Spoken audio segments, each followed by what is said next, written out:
Boa noite, seja bem-vindo a mais um encontro nosso no 7 a 7.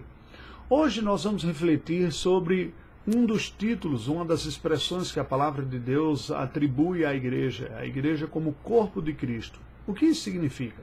Ora, se Cristo é a segunda pessoa da Trindade, o Deus que se fez gente encarnado, humanamente ele tem um corpo.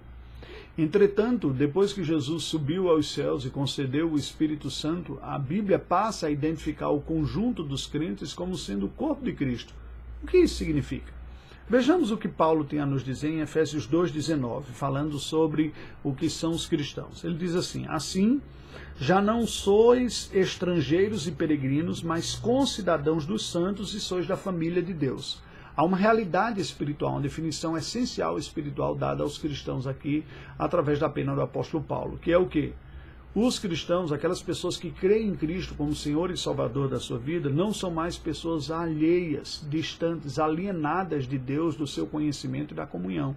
Eles não são mais estrangeiros e peregrinos, uma imagem retirada do Antigo Testamento, quando eles eram estrangeiros e peregrinos no Egito, né? Mas vocês têm uma cidadania espiritual, vocês são concidadãos dos santos, têm a mesma identidade daqueles que foram separados por Deus para serem seus, e sois da família de Deus. Vocês fazem parte da família espiritual de Deus. Mas como assim? Nós somos filhos de um pai e de uma mãe. Não é? Embora a cultura popular fale que Deus é pai, alguns chegam até a dizer que Deus é brasileiro, não é? Mas certamente ele não é essencialmente nosso pai. Nós somos pecadores, Deus é absolutamente santo, nós somos humanos, Deus é divino. Então nós não somos da mesma natureza de Deus. Em que sentido nós nos tornamos a família de Deus? É o sentido daquilo que biblicamente nos é dito, que nós somos adotados, acolhidos como filhos de Deus e nos tornamos parte da sua família. É neste sentido. As implicações disso são profundas e gloriosas. Veja como Paulo explica isso, escrevendo aos Colossenses capítulo 1, versículo 2. Ele se dirige aos cristãos de Colossos dizendo: aos santos e fiéis irmãos em Cristo, que se encontram em Colossos. Graça e paz a vós outros da parte de Deus nosso Pai. Santos e fiéis, ou seja, pessoas que Deus separou. Este é o primeiro sentido, a primeira conotação da palavra santo na Bíblia, é separado, diferente, aqueles que Deus separou para serem deles.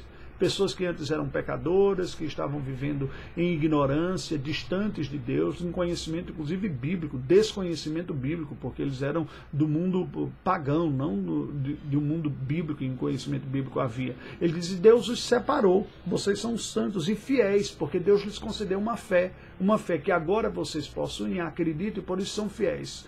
É claro que tem a conotação também de fidelidade como obediência, mas no primeiro sentido é fiel como aquele que tem uma fé. A fé que, através da confiança da obra de Cristo Jesus, nos tornamos adoradores de Deus e filhos de Deus. A fé em Deus, no Pai, no Filho e no Espírito Santo.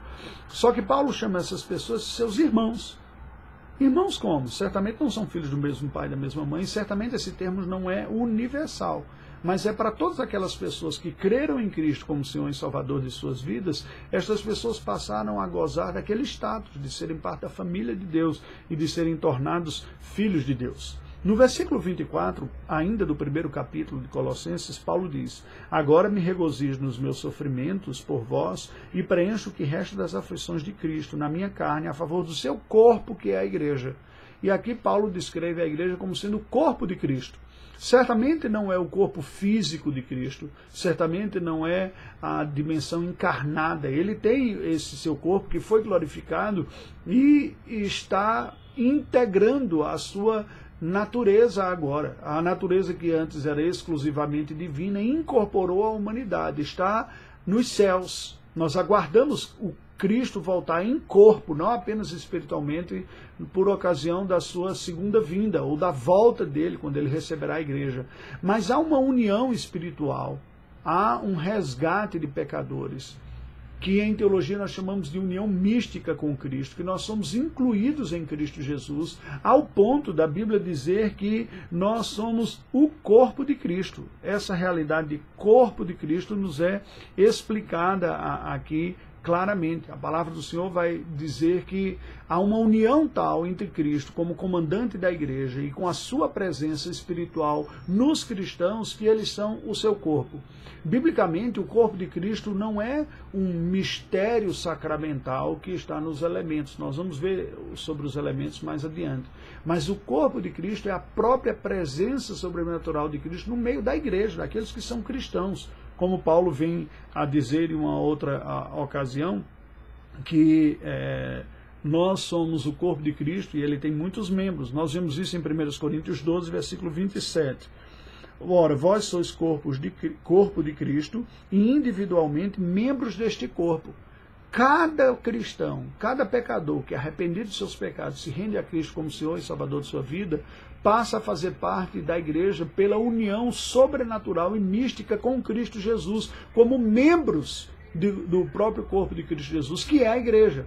A igreja é o corpo místico de Cristo na terra. É a igreja, não é o sacramento, e nós não podemos negar o elemento místico, porque a presença de Deus em nós e a beleza de Cristo sendo refeita, sendo demonstrada ao mundo pela santificação da igreja é o que reflete a presença de Cristo no mundo. Por isso que a palavra de Deus vai dizer aqui e vai chamar aqui verdadeiramente a igreja de o corpo de Cristo. E por fim, veja que essa relação se dá precisamente por este governo e essa presença de Deus. Em Colossenses 1,18 nos é dito sobre Cristo Jesus: ele é a cabeça do corpo, ele é a cabeça do corpo da igreja. A igreja não tem outra cabeça.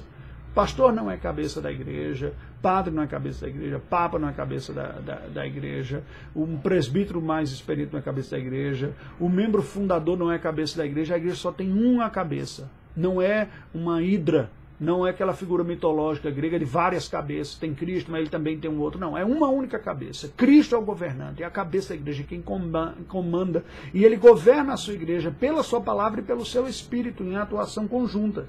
Veja que ele diz, ele é o cabeça da igreja, ele é o princípio, o primogênito entre os mortos. Não é o primeiro, porque nós fomos feitos filhos de Deus, para em todas as coisas ter a primazia, porque aprove a Deus que nele residisse toda a plenitude. Negar a exclusividade da supremacia e de Cristo como cabeça da igreja é negar o próprio poder de Cristo, e incorremos em grave pecado. Que sigamos a Cristo, o nosso irmão mais velho, o verdadeiro Filho de Deus que nos adotou e que é o nosso comandante, que é a cabeça da sua igreja, que é o seu corpo, que somos nós. Oremos ao Senhor. Deus bendito, nós te rendemos graças pela tua palavra, porque fomos incluídos na igreja e que pela união de Cristo conosco, pela união mística e sobrenatural, nós somos considerados como o próprio corpo de Cristo aqui na terra. Ajuda-nos a crescer nessa dependência de Cristo e refletirmos Cristo em nossa vida, seguindo os seus comandos pela sua palavra e o Espírito nos guiando pela sua palavra, de tal maneira que a beleza do teu Filho Jesus Cristo seja refletida ao mundo na conformação da nossa imagem ao teu Filho Jesus Cristo pela obra santificadora da palavra e do Espírito. Oramos em nome de Jesus. Amém. Graças a Deus, aguardo você amanhã.